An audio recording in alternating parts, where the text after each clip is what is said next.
Un citoyen au sens plein ne peut pas être mieux défini que par la participation à une fonction judiciaire et à une magistrature. C'est pourquoi le citoyen tel que nous l'avons défini existe surtout en démocratie. Ce qu'est le citoyen est donc manifeste à partir de ses considérations de celui qui a la faculté de participer au pouvoir délibératif ou judiciaire. Nous disons qu'il est citoyen de la cité concernée. Le suffrage par le sort est de la nature de la démocratie. Le suffrage par choix est de celle de l'aristocratie. Le sort est une façon d'élire qui n'afflige personne. Il laisse à chaque citoyen une espérance raisonnable de servir sa patrie. Mais comme il est défectueux par lui-même, c'est à le régler et à le corriger que les grands législateurs se sont surpassés. C'est encore une loi fondamentale de la démocratie que le peuple seul fasse des lois. La démocratie présente, sur beaucoup de points, une ressemblance frappante avec la tyrannie. Je suis, en tout cas, certain que dans une démocratie, la majorité des citoyens est capable d'exercer sur la minorité les plus cruelles oppressions toutes les fois que se produisent, ce qui doit arriver souvent de fortes divisions. La seule définition raisonnable qu'on puisse donner de la loi est de l'appeler l'expression de la volonté des gouvernés. Les gouvernants ne peuvent s'en emparer en tout ou en partie, sans approcher plus ou moins du despotisme. Puisqu'ils doivent obéir à la loi tout comme vous, ils doivent aussi, tout comme vous, concourir à la faire. Ce concours doit être égal. Il peut s'exercer de deux manières. Les citoyens peuvent donner leur confiance à quelques-uns d'entre eux. Sans aliéner leurs droits, ils en commettent l'exercice. C'est pour l'utilité commune qu'ils se nomment des représentations bien plus capables qu'eux-mêmes de connaître l'intérêt général et d'interpréter à cet égard leur propre volonté.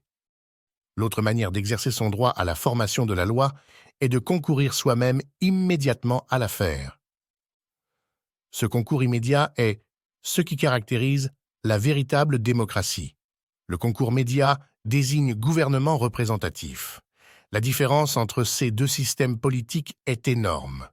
Le choix entre ces deux méthodes de faire la loi n'est pas douteux parmi nous. Ce raisonnement démocratique, qui est bon pour les plus petites municipalités, devient irrésistible quand on songe qu'il s'agit ici des lois qui doivent gouverner 26 millions d'hommes, car je soutiens toujours que la France ne peut pas être une démocratie. Elle ne doit pas devenir un État fédéral composé d'une multitude de républiques unies par un lien politique quelconque. La France est et doit être un seul tout, soumis dans toutes ses parties à une législation et à une administration commune. Donc les citoyens qui se nomment des représentants renoncent et doivent renoncer à faire eux-mêmes immédiatement la loi. Donc, ils n'ont pas de volonté particulière à imposer. Toute influence, tout pouvoir leur appartiennent sur la personne de leur mandataire. Mais c'est tout. S'ils dictaient des volontés, ce ne serait plus cet État représentatif, ce serait un État démocratique. Le peuple ou la nation ne peut avoir qu'une voix, celle de la législature nationale. Le peuple, je le répète, dans un pays qui n'est pas une démocratie, et la France ne saurait l'être, le peuple ne peut parler, ne peut agir que par ses représentants. L'élection est une pédagogie de la servitude, un apprentissage de la résignation. Elle enferme les électeurs dans un rôle de dominés. En les infantilisant, l'élection déresponsabilise les électeurs. Bonjour et bienvenue sur Philosophiae. Quelques remarques théoriques par rapport à tous ces textes, y compris ceux de la première vidéo. En premier lieu, l'idée fondamentale qu'il s'agit de faire passer est que nous ne sommes pas, aucunement, en démocratie, et ce, du point de vue de la plus pure histoire de la philosophie politique. Pour ce faire, on peut proposer la classification d'Aristote. Cette dernière peut sommairement se comprendre ainsi, avec deux critères, le nombre de ceux qui dirigent et le deuxième, la fin visée. Les bons types de gouvernement sont ceux qui visent l'intérêt de toute la société, et les mauvais ceux qui visent leur intérêt propre seulement. Je vous laisse observer le tableau.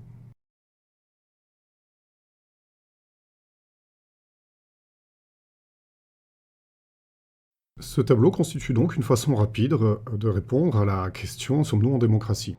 En effet, comme nous élisons des représentants qui gouvernent notre place, enfin, quand ils le peuvent, nous ne pouvons être qu'en aristocratie ou oligarchie.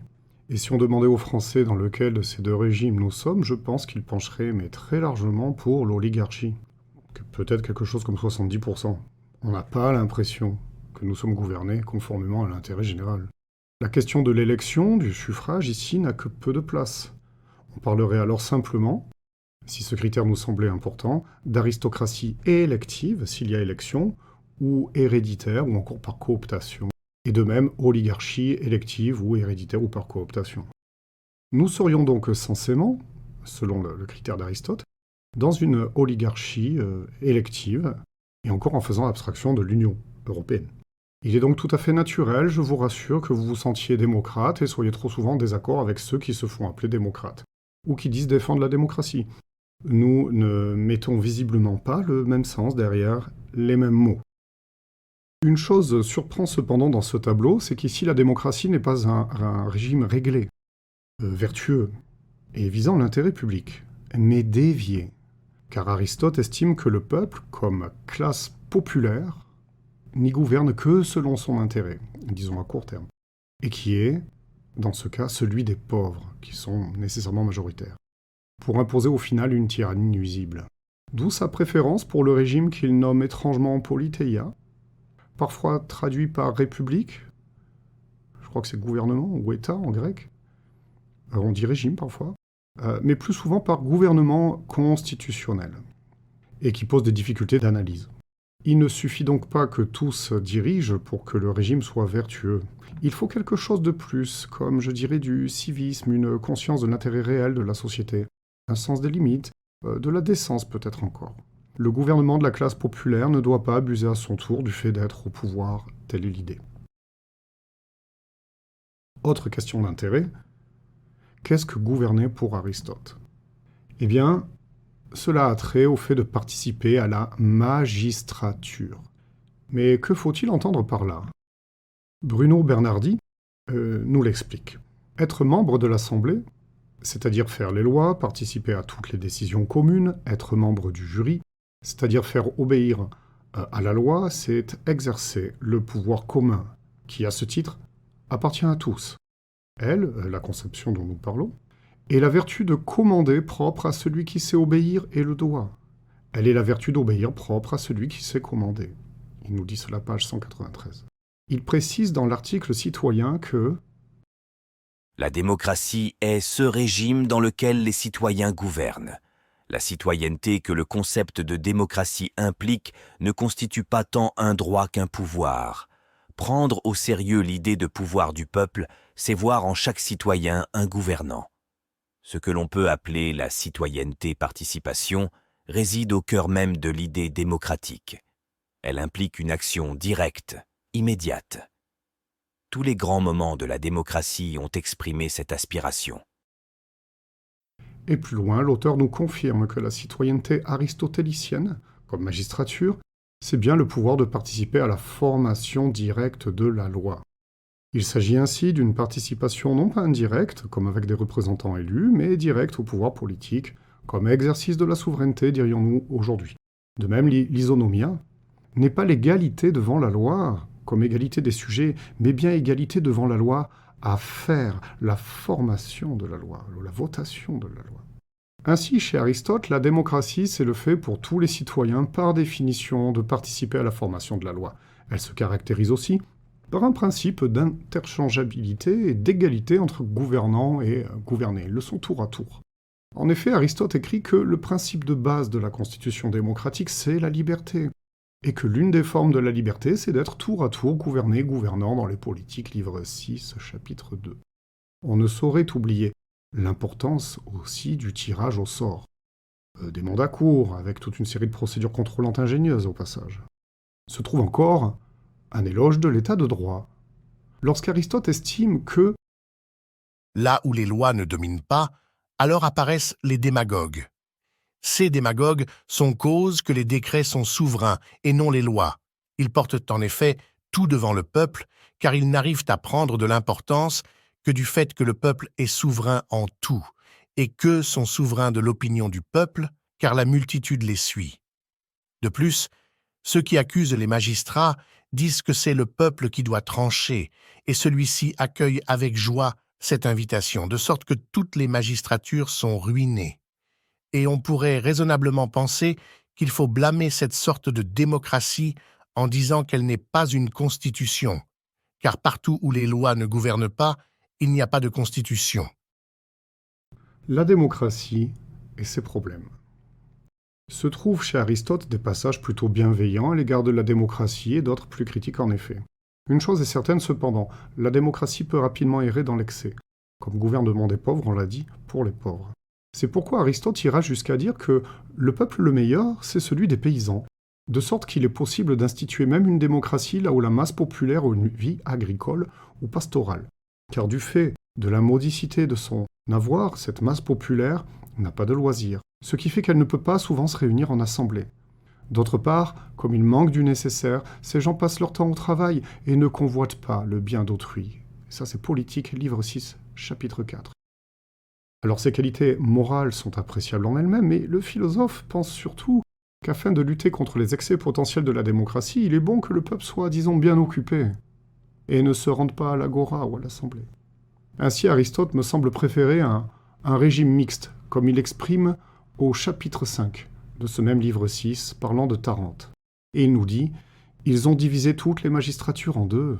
Les unes sont électives, les autres tirées au sort. Tirées au sort pour que le peuple y ait part. Électives pour avoir un meilleur gouvernement. » Page 432. Et c'est aussi dans le même état d'esprit que la visée de l'égalité à tout prix pose problème. C'est en général en visant l'égalité, nous dit Aristote, qu'on devient séditieux. Et Aristote fera valoir la valeur de l'équité sur la simple égalité. L'excès démocratique sera donc aussi la tyrannie totalitaire de la passion pour l'égalité, ce qui fait écho à des philosophes ultérieurs. On peut penser, en termes de culture générale, à Tocqueville en particulier, mais aussi à Nietzsche sous certains aspects. Une remarque de Philippe Nemo concernant la démocratie grecque du 5e puis du 4e siècle avant notre ère me semble adéquate. Écoutons-le. Cette quasi-unanimité des élites intellectuelles du IVe siècle contre la démocratie retient l'attention. Athènes, au Ve siècle, avait offert un certain modèle d'état de droit, avec égalité devant la loi, liberté d'opinion et de parole, pluralisme, dynamisme commercial et culturel. Or, la démocratie du IVe siècle change de nature. Elle devient sinon une démocratie populaire, du moins une dictature du Parti populaire. Les démagogues dénaturent les procédures de discussion publique et de vote. La justice se politise. Des confiscations fiscales systématiques nourrissent une politique d'assistance, une sorte de socialisme d'État avant la lettre. Tout ceci suscitant la défiance des milieux économiques et une crise économique chronique. La démocratie se montre également incapable de prendre les mesures nécessaires en matière de politique étrangère. En un mot, la démocratie paraît détruire l'état de droit. L'attitude critique de Platon, le manque de soutien d'Aristote, s'explique dans ce contexte de recul politique et civilisationnel d'Athènes. Du libéral gouvernement représentatif. À la vision véritablement démocratique, on peut opposer la vision libérale, selon la République, qu'il faut comprendre comme gouvernement représentatif, avec le pouvoir législatif du Parlement essentiellement. Il s'agit là au fond d'un transfert de souveraineté du peuple ou du roi aux élus. Cette philosophie est claire chez Montesquieu, comme dans la citation de Sieyès qu'on a mentionnée au début de la vidéo. Elle repose sur une vision du peuple comme étant occupé et peu instruit. Des éléments relevant du mépris de classe peuvent aisément s'y ajouter, avec une idée du peuple comme meute, comme foule régressive, sauvage, primitive. Des arrière-pensées visant la captation du pouvoir aussi, évidemment. Aussi et surtout, l'argument de la nécessité de la division du travail vient appuyer corrélativement l'évidence du besoin de représentation. Enfin, la considération de la modernité comme changement culturel profond, avec son repli sur la sphère privée, sur les affaires, sur le commerce, rend d'autant plus nécessaire la spécialisation du politique et donc l'évidence de la nécessité de la représentation. Dans un tel système, on peut ranger Kant, qui estime, par exemple, dans la doctrine du droit, 6, paragraphe 46, remarque que seule la capacité de voter définit la qualification qui fait le citoyen. Vous voyez l'opposition. Et que le problème de la démocratie est qu'elle ne sépare pas les pouvoirs. Et oui, si le peuple a tout le pouvoir. Et ça, vous le trouvez dans Théorie et pratique, le livre de Kant. Ainsi, pour de multiples libérales raisons, le gouvernement représentatif serait la façon rationnelle d'organiser une société libre où l'intérêt de la société et de l'individu serait susceptible de converger. Mais vous voyez derrière quand même l'idée de neutralisation du peuple. Critique des droits de l'homme. Il faut ajouter que notre bloc de constitutionnalité qui intègre les droits de l'homme est aussi d'essence libérale. En effet, comme le fait remarquer Frédéric Rouviwa, dans son premier tome du droit constitutionnel, cette noble discipline juridique, eh bien ce droit constitutionnel, ou la Constitution tout simplement, est immergé dans de l'idéologie, et en particulier depuis le XVIIIe siècle par l'idéologie libérale justement. Il ajoute que c'est un lien qui se manifeste en particulier à travers ce qu'on appelle le constitutionnalisme. Pour cette doctrine, il n'existe en effet de véritable constitution que libérale, consacrant les principes suprapositifs, c'est-à-dire les droits de l'homme, et la séparation des pouvoirs, destinée à fixer des bornes au pouvoir.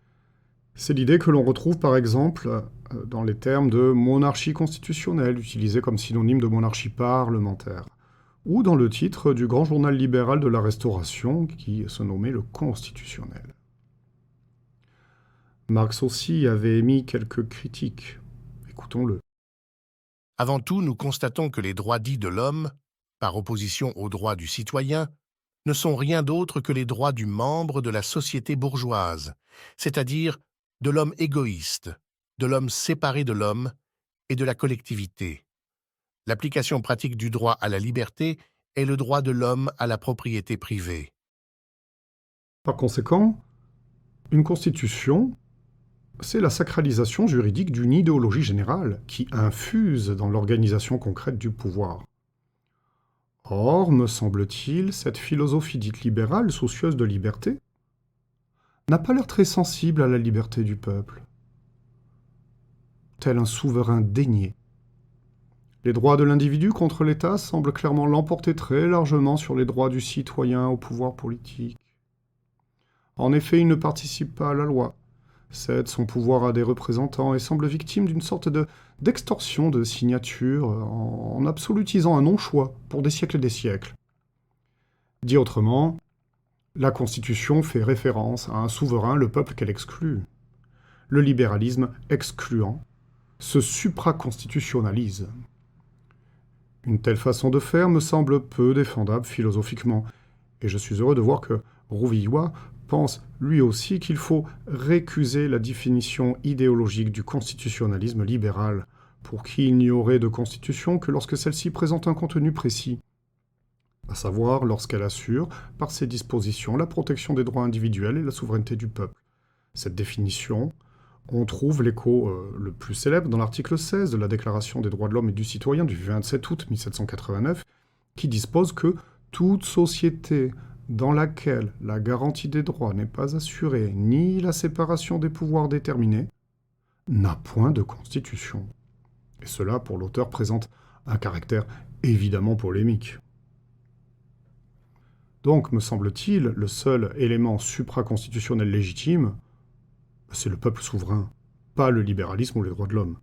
Quel présentisme orgueilleux que de croire que les choix du présent ou de la Révolution française sont valables éternellement, que les spéculations philosophico-anthropologiques du XVIIIe sont la vérité ou l'aboutissement de la pensée humaine. Et oui, il y a toute une riche vie intellectuelle au-delà de l'individu et du contractualisme. Et j'observe que notre professeur de droit constitutionnel partage ce sentiment en ces termes. Il écrit « N'y a-t-il pas, en effet, une contradiction à ce que le constituant actuel dispose que les constituants de l'avenir ne pourront faire telle chose, c'est-à-dire qu'ils n'auront pas le droit de défaire ce que lui a fait. De quel droit le souverain, se prononçant par référendum en 1958, pourrait-il s'interdire de se prononcer sur la même question par référendum en l'an 2020 ?» Plus loin dans l'ouvrage, l'auteur écrit Bref, le peuple ne saurait se gouverner lui-même, telle est la thèse dominante de la philosophie libérale, qui, on l'a dit, place la valeur liberté par-dessus tout, et qui, pour ce motif, se méfie toujours de la masse, jugeant que seul l'individu est doué de raison et digne de confiance. Une redite philosophique ne me semble pas inutile, et je ne résiste pas à citer ce passage de Bruno Bernardi, que je trouve particulièrement intéressant et important pour nous autres soucieux d'un rééquilibrage démocratique. L'idée de démocratie s'est imposée au cours des 2 derniers siècles en intégrant la critique kantienne d'où découlerait l'idée même de démocratie. Et cette conversion a un nom précis, droit de l'homme. Qu'est-ce que représente l'idée des droits de l'homme rapportée à celle de démocratie? En premier lieu, avec l'idée de droits inhérents à la personne humaine, inaliénables et universels, l'affirmation de l'autonomie de chacun comme volonté ne pouvant être soumise à aucune autre, pas même à celle de la communauté. En second lieu, l'affirmation que la singularité de chacun est à rapporter à l'universalité de l'humanité. Mettre les droits de l'homme en exergue à l'idée de démocratie, c'est affirmer que les droits de l'individu et l'universalité de son appartenance à l'humanité sont en principe antérieurs à toute forme de lien civil, qu'ils en sont la condition de possibilité et forment le cadre à partir duquel penser le politique. La conséquence est encore pour l'auteur qu'un concept fort des droits de l'homme, j'aurais envie d'écrire de l'individu, comme droit de l'humanité, implique nécessairement un concept faible des fins communes en tant que fin d'une communauté politique déterminée. De plus, comment être membre d'une communauté, comment être citoyen sans exercer quelque chose du pouvoir commun? Je dirais donc que ce constitutionnalisme libéral droit de l'homiste, c'est donc bien là une forme de juratolâtrie qui jure intellectuellement, l'expression d'un excessif fondamentalisme juridique. Cela ne peut-il pas légitimement nous apparaître comme la signature d'une forme de coup d'État constitutionnel ou d'un abus de faiblesse du véritable souverain, à savoir le peuple? Ne regardons donc pas les droits de l'homme comme une vache sacrée? Ne restons pas dans un rapport religieux à l'égard de cette philosophie? Cela serait anti-philosophique et, comme vous l'avez vu ici, peut-être même antidémocratique. Passons donc aux critères de la démocratie, faisons une synthèse. Alors, la démocratie, c'est le gouvernement représentatif seulement? On a répondu, pas du tout. La démocratie, c'est le suffrage universel? On a dit, condition nécessaire, mais clairement pas suffisante. Il fallait du législatif, de la puissance législative. La démocratie, c'est l'égalité juridique des citoyens devant la loi? Bon, c'est une condition nécessaire, mais c'est pas suffisant. Vous pouvez être tout à fait égaux dans la tyrannie. Est-ce que alors ça consiste à être tour à tour gouverné et gouvernant, comme Aristote le dit dans Politique 6.2? Ben oui, c'est un principe important, en tout cas pour Aristote. J'ai oublié de mentionner l'argument complètement faux qui dit « c'est conforme à la Constitution, alors c'est démocratique ». Ce n'est pas un argument raisonnable. Il faudrait encore que la Constitution soit elle-même démocratique, déjà. Faut-il préférer le référentiel législatif, à savoir que le peuple doit faire les lois? Je dis absolument, c'est la conception légicentrique que j'ai mise en avant, qui est aussi présente chez Aristote, même s'il faudrait distinguer la formation de la loi, l'initiation de la loi, la votation de la loi et l'application de la loi. Normalement, l'application de la loi est réservée aux juridiques. La formation de la loi, bon, ce serait sûrement très, très sympathique, peut-être avec des députés tirés au sort, je ne sais pas, mais moi j'étais concentré sur l'initiation et la votation de la loi à travers le référendum d'initiative citoyenne dont j'ai parlé. Est-ce que comme critère, la désignation par le sort est important? Oui, absolument, c'est typique de la démocratie. Contre l'abus du pouvoir, il faut des mandats courts et une rotation. Mais c'est vrai que certains de nos contemporains vont plutôt insister sur l'importance du tirage au sort, et moi j'insiste plutôt sur la votation et l'initiation de la loi.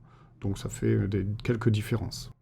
Mais concernant le tirage au sort, on peut être audacieux constitutionnellement, on peut tout à fait imaginer une liste de citoyens tirés au sort pour devenir parlementaire, avec toujours beaucoup de prudence, des arrangements progressifs qui conviennent, et quant au pourcentage maximal que pourraient occuper ces élus, par exemple, au sein de l'Assemblée. Autre possibilité, la création d'une nouvelle chambre aux missions spécifiques. On passerait alors du bicamérisme au tricamérisme, pour reprendre une terminologie technique, c'est-à-dire 3 chambres. Et ce faisant, j'apprends qu'en France même, avec le consulat et la constitution de l'an 8, bon, on avait connu un modèle quadricaméral avec le Conseil d'État, dont la fonction était d'élaborer les lois, le tribunat, qui devait discuter les lois sans les voter, le corps législatif qui devait les voter mais sans les discuter, et le Sénat conservateur, qui se devait de vérifier la constitutionnalité des lois via les Senatus Consultes. Je poursuis. Donc la démocratie pose quand même quelques problèmes. Il y a le gouvernement des pauvres pour les pauvres, hein, c'est le problème potentiel de la démocratie et des limites. Et d'où les idées suivantes. Dues à ces problèmes de démocratie, nos amis libéraux préféraient donc un état de droit avec une constitution au-dessus, des représentants, un président, et le fait de cadrer, de limiter le pouvoir du peuple. Et aussi, on sait que dans cette idéologie libérale et droit de l'homiste, il y a une fixation sur l'individu contre l'État. C'est de préserver l'individu contre l'abus du pouvoir. L'importance de la séparation des pouvoirs, on l'a vu, et c'est un élément dont on peut vraiment discuter le caractère démocratique, hein, du point de vue, encore une fois, de la plus pure histoire de la philosophie. Donc cette idée, de l'état de droit, tout n'est pas possible en effet. On a de très beaux passages de Montesquieu sur ce sujet. Hein. La Constitution, c'est le pouvoir qui arrête le pouvoir. Et en particulier, quand on regarde notre Constitution, on voit que le président lui-même a un cadre qui s'exprime dans le titre 2, justement nommé le président de la République, et qui spécifie par exemple dans l'article 5 qu'il doit veiller au respect de la Constitution, garantir l'indépendance nationale, l'intégrité du territoire, le respect des traités, la continuité de l'État, etc. Et il peut même être destitué en cas de manquement, je cite, à ses devoirs manifestement incompatibles avec l'exercice de son mandat. C'est l'article 68. Donc vous voyez, le président, il n'est pas évidemment au-dessus de tout, hein, il n'est pas dans la toute-puissance, il a une action qui est cadrée. Bref, dans un état de droit, l'arbitraire est neutralisé par un cadre juridique. Ce sont des éléments très importants, mais je ne pense pas que cela suffise à définir une démocratie. Bien, voilà le tableau donc en sa totalité que vous pouvez regarder à nouveau. Quelques remarques. Pourquoi choisir? Pourquoi choisir entre gouvernement représentatif et démocratie? Il demeure légitime de se questionner. Pourquoi le tiers exclu? Et ce tiers, c'est l'idée d'un régime combinant les deux types, ce qu'on appelle d'ordinaire une démocratie semi-directe. Voilà qui me semble être, à mon petit niveau de compétence et de connaissance, un système plus vertueux et plus robuste face aux tempêtes et intempéries plutocratiques. Alors les défauts démocratiques seraient modérés par les représentants et le droit, et de l'autre, les défauts de la corruption et les effets délétères de la pratique du pouvoir seraient tempérés par la régulation populaire. Pourquoi donc, sachant cela, un tel système n'est-il pas en place, surtout en période de crise de légitimité approfondie? Car en effet, une telle situation, si elle est nuisible au peuple, ne me semble même pas utile au pouvoir en place, trop ostensiblement antidémocratique. Si d'un côté, la vraie démocratie consisterait à conférer au peuple seul la puissance législative et de l'autre le gouvernement représentatif aux représentants, alors la démocratie directe la confère aux deux. Il me semble que c'est un système équilibré qui donne envie d'être testé, n'est-ce pas? Bien, je termine ici cette deuxième partie. J'en ai un petit peu rajouté, plus que prévu, et il y aura une troisième partie aussi qui, je l'espère, vous intéressera. Je vous remercie de votre attention et vous dis à très bientôt sur Philosophiae.